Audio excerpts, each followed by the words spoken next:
দিদির বাড়ি অন্নপ্রাশনে কি কি খেলাম সেটাই আজকে তোমাদের দেখাবো। এই দেখো ছাতা মাথায় দিয়ে ভিজতে ভিজতে চলে এসেছি খাবার এখানে। তো এসেই প্রথমে বসে পড়লাম আর দিল চিকেন সাটে।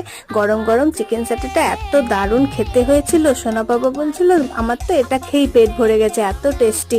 তারপরে এই দেখো ঝুরঝুরে ভাত আর ডাল দিয়ে দিল, সোনা পাপাকে সুন্দর করে মেখে দিলাম আমি।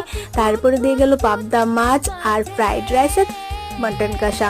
মটন কষাটা যা দারুণ ছিল, আমার তো এখনো জিভে জল আসছে দেখে। আর এই দেখো তারপরে দিল চাটনি পাঁপড়, তারপরে তো বিভিন্ন রকম মিষ্টি আছেই। এই দেখো সন্দেশ দিল, লট চমচম দিল।